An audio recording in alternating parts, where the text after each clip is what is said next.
that's including cameras and camera equipment, like iPhones. This is a little unfair with your terminology. Basically, sports gear rentals, you're targeting them for their advertisements, right? If you're making advertising marketing for that. Yes. Got you. What made you guys want to specifically choose sports equipment? Well, most of my the two members are here, but most of my team understood a lot about sports, and they're really big sports fans, and we wanted to find a niche to market forward. So they thought sports, and I'm really into cameras, and I like looking at cameras and the different qualities. So I put cameras. So we combined the two since most of the time being whatever. 100%. I think you guys should go really hard in on that sports equipment. I think if your big niche I can see here is marketing for sports equipment rentals. That's like your biggest one. The addition of selling camera. You're making ads for what is essentially MPB, Orange Photo, B&H. I don't know if they would necessarily need that marketing, but especially for sports equipment, that would be great. I'm pretty curious about capital cost in terms of software. I know when you're making advertisements and marketing, a big cost goes into gear. So are you guys keeping into account what gear you're going to be using for these advertisements? Are you guys just using your phones or for marketing? Or are you guys using are you planning to buy cameras? Are you planning for more crew members on set? Is that something you want to include on your capital? Yes, we're planning on buying cameras, other add-ons equipment to improve the quality of photos and overall ads. And we also wanted to purchase a bit of editing software because we know that some editing software can be very pricey. So that's why we included it in there. This is more just a personal question for me. What editing software are you guys currently looking at? Adobe. It'll be a personal thing, but if you don't want a subscription, there's lots of alternatives. If you guys are going really cheap, you can go get for a CapCut. But DaVinci is a one-time buy. You won't have to do a subscription model. But I would definitely put some of those words in it. We're hoping to buy the Adobe Suite or specifically higher costs for gear for cameras to improve the quality of our pictures, right? So maybe a little bit more in terms of who specifically you're going after, doing some more research on camera rental houses, if that's kind of who you're trying to help market for. And then maybe just a little bit more about what you're going to use this capital for in terms of gear, physical gear. Other than that, pretty good presentation. I will say, great presentation. You guys are definitely improving enthusiasm. I feel for not having Mohammed here today, you guys did a great job. Let's see. Yeah, really touched on us there on the target audience. As far as the visuals go, I wish there was a little bit more consistency throughout. There was a lot going on. Sometimes I was distracted by what was going on and not so much the content or the information on the presentation. I think that's it. You guys did. That's it. I did like your tagline, if you're not seen, you cannot grow. And that was a good, especially marketing, right? Do you have I have to say, I was a little bit confused. Sometimes I thought, is it athletes you're, especially towards the end, is it athletes you're kind of focusing on, or is it the camera and gear? So just be really clear in that. I think you got some great feedback on how to add that in. And just, because not only are you communicating with what you say, right? You're communicating through the visuals and through the pictures, and so you want to eliminate any of those misunderstandings. I was just curious on your plans. You had the question I would have is, do you have a number for how many posts beyond the basic plan? Is that per month? Is that cost per month? Did you say it was per month? Monthly. So the basic plan, I think you said you had 6 to 8 posts, but then I didn't see any numbers on the others. Is that because you're not sure yet, or is it unlimited, or? I think we just didn't have them. Okay, so that's just something to think about, like, because I was thinking, oh, if I get this, because I think it went from like 250 to 800, right? Yes. And I was like, oh, well, I wonder what I got. I just wasn't clear on what I would get as a consumer or as a customer, what I would get beyond the basic plan. The basic plan was pretty straightforward. The others I was confused. So just might want to think about that. Once again, remember you're communicating not only through what you guys are saying, but that's also given a lot of information. But yeah, I did like your tagline, and there's just another little note here about presenting because it can be scary up there. So those are some things to look at. Nice eye contact with the audience. I like the. You guys did a great job, by the way. The slides themselves. I like the animation in some of the slides. It was a little distracting from the information. Something I would like to see, especially for an investor, would be an advertisement. Like, do something, and also in this space, your space is not like Fresno, California, where in the county you have 1 million people. I don't know how many of them sell audio or camera equipment you would be going after. My assumption those would be in bigger cities, Los Angeles, San Francisco, San Diego, big college cities where you have a lot of that environment going on, or up in the north where people are doing a lot of photographing. So your station here, right, would probably be more of a green screen, I assume, where you would be doing things on site here, or you would be traveling places and getting video of them. I'm not sure. You have to really, when you're thinking about it, you have to like tailor it back. So here's an example, because does that make sense? Okay, I don't want to minimize your intelligence here, absolutely at all. An example that I had when I started Rocket Dog, which is the big name for a hot dog place. I stood outside of that restaurant for hours and watched cars drive by. I watched people's heads as they were pulling in what they saw. Like, I spent intentional time making sure the experience when someone came onto the restaurant, like they saw something that was going to be an experience when they went and enjoyed a gourmet sausage and a beer with their family. Does that make sense? Okay, so with this process, you would do the same thing.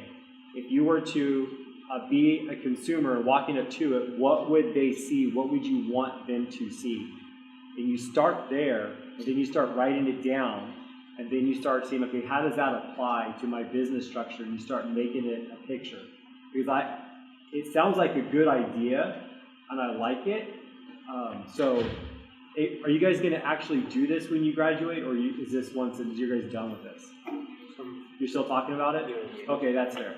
So if you're really going to do it, that you guys need to lock that crap. You guys really got to lock that in fast, because you only have, I think, maybe a couple more tries for an investor to actually see it.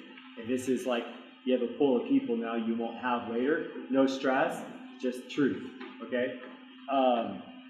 I am in sales. I've been in sales my whole life. I like to consider myself somewhat decent at it. Having a close ratio of 60% tells me, was it 40%? It was a really high percent of people that said they would buy it, right? Oh, yeah. Yeah. So that's not heard of, which you shouldn't be happy about. That means your pricing is way too low. It's way too low. You should go for a 20% close ratio. Would be like really, really good for marketing dollars.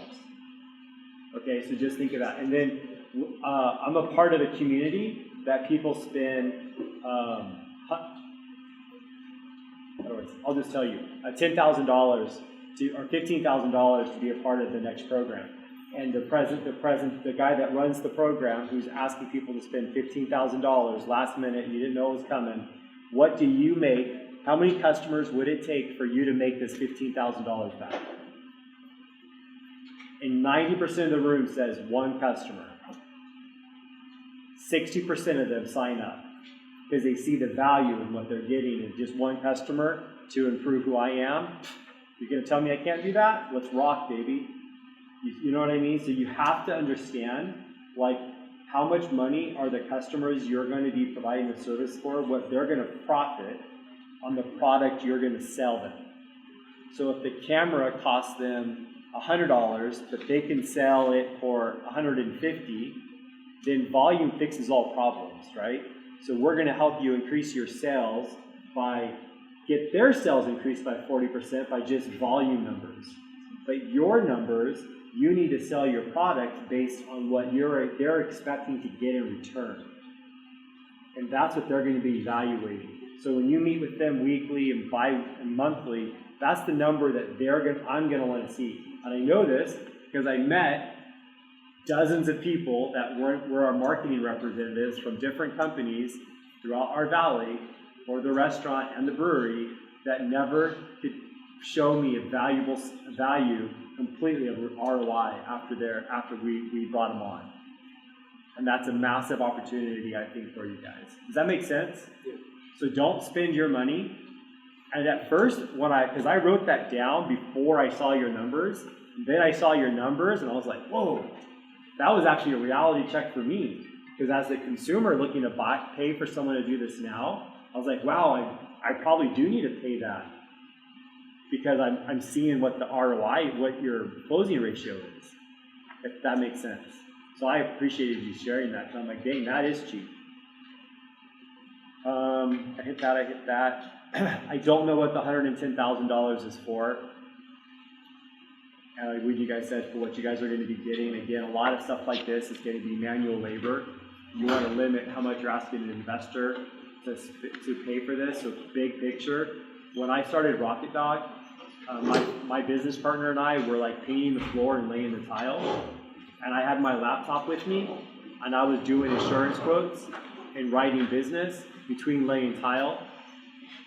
I did that humbly to be able to start a business, which has led us to where we're at today, where we own 5 locations between a restaurant and a brewery. So don't be ashamed of it, no shame in it, but that's essentially how small businesses get started. That's it. Thank you, guys. I like how you guys are starting off with the branding. I like that it's clear shot, definitely relates to cameras and things like that. So I like where you're going. Some of the slides definitely need some work to be cleaned up a little bit, but I like the branding. I like how you guys are going with the all black theme. Did you speak at all? A little bit? Okay. It was very hard to hear you guys. So you got to work on projecting that voice. Can you go back to some of the number slides? I will say, just looking at, I wrote down some information in this document, things that you need to work on. Right there. Let's go back to that pie chart. This seems to be consistent with all teams. I'm going to say it with you guys as well. When you're starting off in a brand new business, sometimes you have to put in the work yourselves. Put as much money as you can into the marketing and promotion. The more you market and promote, the more customers you will get. The more customers you get who pay you, that's where your salaries come from. That is way too high. That is fantastically high. And even looking at this document where you want $330,000 for salaries is pretty fantastic also. Most of your money should go into marketing and then maybe some of the technology, not paying yourselves. Get a job at McDonald's, do whatever you have to do to have a job that helps you keep this thing going. Put all the money into the marketing until you guys get the customers to pay you, as opposed to an investor paying you. Because an investor wouldn't invest in that. That's that should be one of the smallest numbers. Pay for everything else, but I won't pay for that. Yeah, we can't pay you guys to eat and live. We want to pay to grow the business. So we get money, you get money. Let me see your video ad. It's not like we don't. What? We done. What? We didn't. Okay, so that is killing me. I see what he did there. You guys are an ad and marketing company, and you didn't show your ad. That is the most powerful thing you guys should be doing. Is what we do in our company is we tell people what we can do for them. Like, we can shoot video ads for your company to help you get more customers. Here's an example of what we've done, or here is us. Here is our ad promoting our company. This is what it looks like, and this is what we can do for you. You guys have got to, it should be in here. You know what I mean? And there should be a link to it probably in here. Maybe I can't see it, but some sort of QR code and link to an example of your work in here also. because you guys are young and high tech and all that. Who has the experience doing marketing and editing videos on this team? Just one? Okay, so that lets me know how much work you can probably handle in the beginning. So some of the rest of you may want to learn some of the editing and video shooting techniques from the person who knows how to do it. So just kind of keep that in mind. I was a little unclear about what you're selling too. Like, are you selling basketballs and baseball bats? And are you helping sell camera equipment? But you kind of clarified it later. I think maybe in the beginning you should focus on what you think the biggest return is, or the thing you understand the most maybe. Go to the slides that show your pricing again. Yeah. I think this is a challenge for me with every single one of the teams that sells multiple things. I'm not really sure what this pricing is. So if I sell sports equipment, is this the same price for a person who's wanting to sell camera equipment? Do I get the same advertising plan? Okay, same plan. Okay. You may want to learn a little bit more about each of those customers to see how much money they make or what their revenue is like for a person who sells like Dick's Sporting Goods, and then versus a camera company, equipment company like the one at River Park. Kevin brings up a really good point that as I look in this document, I'm kind of switching topics. You guys are probably going to do very, very little in the studio. You're going to have to go out someplace and shoot a lot of content, a lot of traveling. So just thinking of the place that you might want to get, that may be very, very minimal. I think this needs to be cleared up a little bit. And I'm not sure that you guys are really promoting yourselves as a marketing company that can help you sell this stuff. It's a little confusing, so I think we just want to provide a little bit more clarity in that. And the rest of my comments are going to be here as well. But in general, I think the idea is pretty good. I think you just want to narrow down that customer.